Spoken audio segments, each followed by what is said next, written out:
Hello बच्चों, कैसे हो? उम्मीद करता हूं आप बहुत अच्छे होंगे।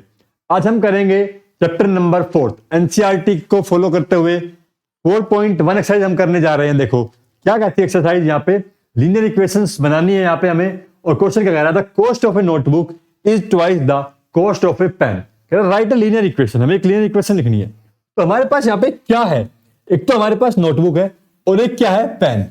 इनके अंदर हमें क्या बनाने, दो वेरिएबल्स। तो हमारे पास क्या आ गया, एक तो नोटबुक वेरिएबल हो गया, तो हम क्या मानेंगे, लेट कॉस्ट ऑफ नोटबुक। कितना मान ले भाई नोटबुक की cost, x, that is cost of notebook is x. और कॉस्ट ऑफ पेन को क्या मान ले भाई, cost of pen is equal to y. भाई दो वेरिएबल आ गए हमारे पास। अब अकॉर्डिंग टू क्वेश्चन चलते हैं और हम क्या बना देंगे, यहाँ पे लीनियर इक्वेशन बना देंगे। अगर आपको लीनियर इक्वेशन को अच्छे से समझना है तो हमारी कंसेप्ट वीडियो देखिए, एक अलग से प्लेलिस्ट है पूरा, वहां पे जाके देखिए। और चैनल को हमारे को सब्सक्राइब कर लीजिए, वीडियो को लाइक कर लीजिए, ताकि आपको नोटिफिकेशन मिलते रहे और आप हमारे साथ मैथमेटिक्स सीखते रहे। अब क्वेश्चन कह रहा है cost of notebook is twice. तो नोटबुक की कॉस्ट है वो क्या है, ट्वाइस है किसके, कॉस्ट ऑफ पेन। अब ट्वाइस है किसके, कॉस्ट ऑफ पेन के। तो क्वेश्चन का देखो समझते हो, चलो क्या निकलवा रहा है, कॉस्ट ऑफ नोटबुक। तो हमें यहां पे कह रहा है कि इक्वल है, किसका इक्वल है, अब जिसका इक्वल है उसका इक्वल रख दो। तो ये क्या बन गई हमारी, x इक्वल टू 2y बन गई। अभी किस में बनाना है, लीनियर इक्वेशन। तो लीनियर इक्वेशन कैसी होती है, ax plus by plus c equal to 0, इस फॉर्म में होती है। तो इस फॉर्म में अब हम इस इक्वेशन को लिख देंगे, तो क्या बन जाएगी, x माइनस में 2y इक्वल टू 0। तो ये आ गई हमारी लीनियर इक्वेशन और यही क्या है हमारा आंसर। ठीक है, समझ आया किस तरह से हमने लीनियर इक्वेशन बनाई।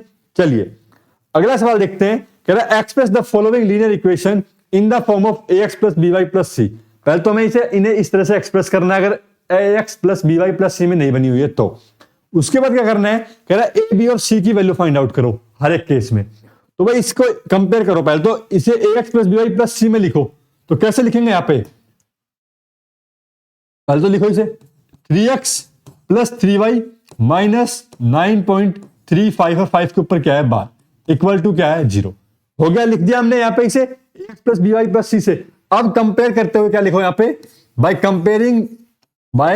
Comparing equation we find a b c. By comparing equation, तो वैल्यू ऑफ a की वैल्यू कितनी आ गई यहाँ पे 2, b की वैल्यू कितनी आ गई यहाँ पे 3 और c की वैल्यू कितनी आ गई माइनस 9.3 और 5 के ऊपर बार।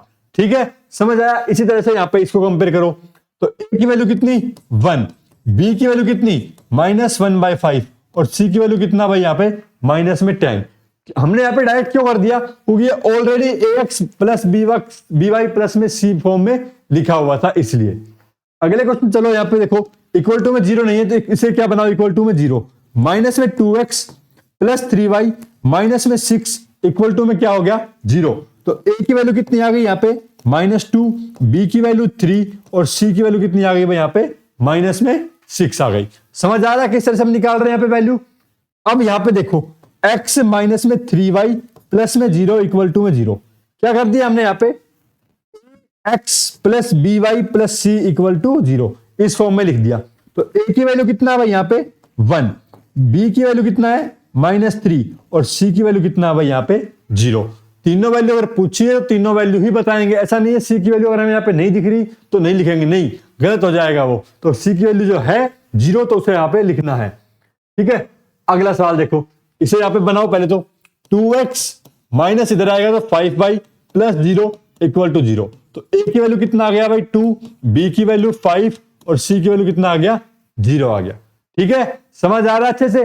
चलो भाई यहां पे देखो 3x प्लस 2, अब देखो यहां पे y वाली टर्म नहीं है, तो y वाली टर्म नहीं है, हमें क्या लिखना पड़ेगा पहले यहाँ पे 0y प्लस 2 इक्वल टू 0, क्योंकि y वाली टर्म नहीं है। इसका मतलब क्या है, y का जो कोफिशिएंट है वो कितना हो गया है 0 हो गया है, तो इसे यहाँ पे डिनोट करो 0.y। अब यहां पे वैल्यू लिखो, a की वैल्यू 3, b की वैल्यू 0 और c की वैल्यू 2। ठीक है, इस वाले सवाल में देखो यहाँ पे x का कोफिशिएंट नहीं है, तो यानी कि 0.x plus y minus 2 equal to 0। तो a की वैल्यू कितनी होगी यहाँ पे 0, b की वैल्यू कितनी होगी भाई यहाँ पे 1 और c की वैल्यू कितनी होगी भाई यहाँ पे माइनस में 2। समझ आया। यहाँ पे जब भी हमारे पास कोई वेरिएबल अगर मिसिंग है तो उसका कोफिशिएंट को 0 रखो, अगर पूछ रहा है तो। यहाँ पे देखो, यहाँ पर भी सेम काम करेंगे। 2x प्लस में 0 y माइनस में 5 इक्वल टू 0। इस 5 को हम ले गए राइट साइड और ये इक्वेशन हमारी इस तरह से बन गई। a की वैल्यू 2, b की वैल्यू 0 और c की वैल्यू -5। समझ आया किस तरह से लीनियर इक्वेशंस को हम कंपेयर कर रहे हैं और वैल्यूज फाइंड आउट कर रहे हैं और वर्ड प्रॉब्लम से लीनियर इक्वेशन हमने बनाई है। वीडियो को लाइक कर दीजिए, चैनल को सब्सक्राइब कर लीजिए। धन्यवाद।